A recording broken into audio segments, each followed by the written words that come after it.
Hey everybody, it's Mark with Old Soul Farm. Today we have some baby broiler chicks. We're going to show you how to get started with these with minimal equipment, and we'll take you along for that journey as they grow. First thing you're going to need is a feeder and a waterer, and I'll go ahead and show you what type of feed we use here in just a second. So these are starter crumbles, and we use a local producer for that. It's all grown on property. There's a tag. And you just fill it up.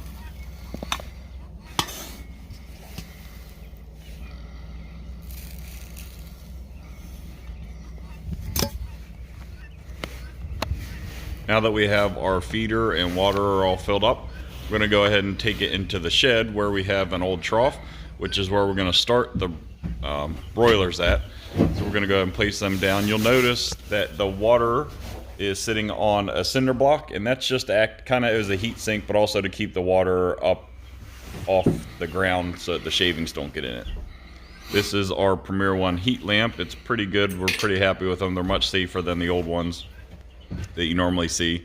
And we do put it on a chain just so there's no chance of burn through or anything like that, and it's much more easily adjustable.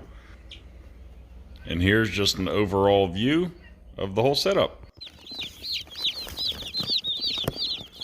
This is how you'll get your chicks in the mail and how they're packaged typically. You know, packaging changes depending on what producer you get them from, but we had 50, so there's 25 on this side and 25 on the other side, and you'll see that here in a little bit.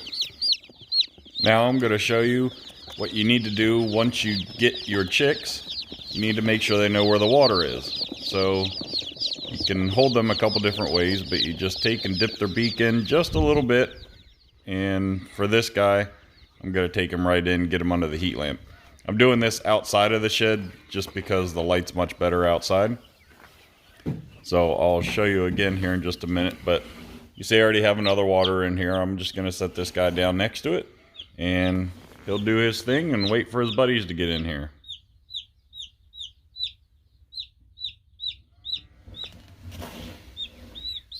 And just to be safe, I'm going to do it again in here since the lighting's a little different, but you can see how hard it is for you all to see that. But that way he knows that that's the water he needs to be drinking out of.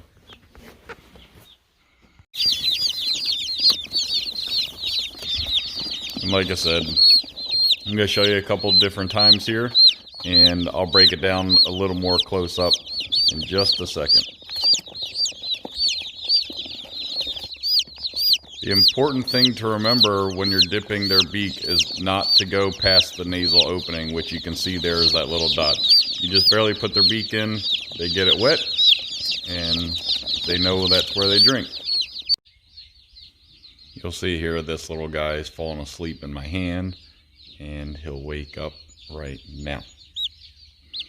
So you'll see I just put my index finger underneath his chin, and then I put my thumb on the back of his head, and that's typically how I hold them going into the waterer.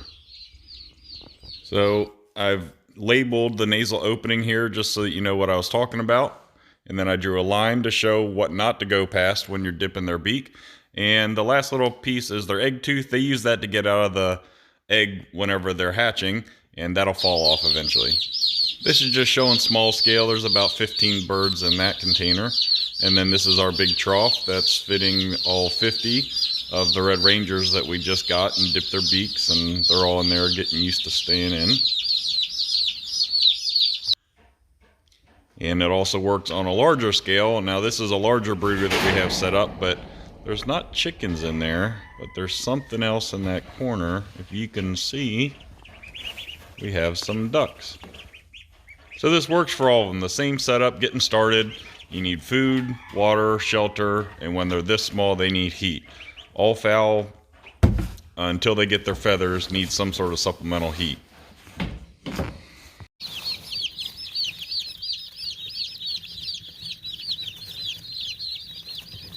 The important thing to remember with the supplemental heat is they need it right away. So I always recommend that before you even go get your chicks, you have your brooder set up. So you have the water filled, you have the feeder filled, and you have your heat lamp in there. That gives everything a chance to preheat, and it's really nice. It's like getting in a nice warm bed rather than jumping in a cold bed.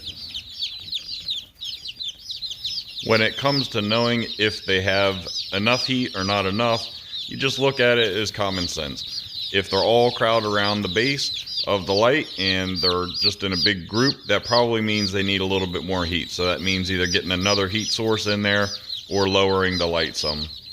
If they're all on the other side of the brooder, well away from the light, that means it's probably too hot in there. So if you're in a small building, open up the door. If you're in a large building, just raise it up, maybe start a fan, but just use your common sense. And the last thing we do is make sure that they're eating. They've never seen actual food before. They've gotten all their nutrients from the egg.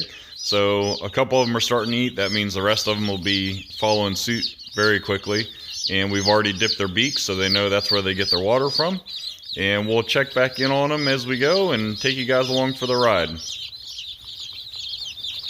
And as always, if you have any questions or comments, feel free to put them in the comment section below, and I'd be more than happy to get back to you. And as always, thanks for stopping by.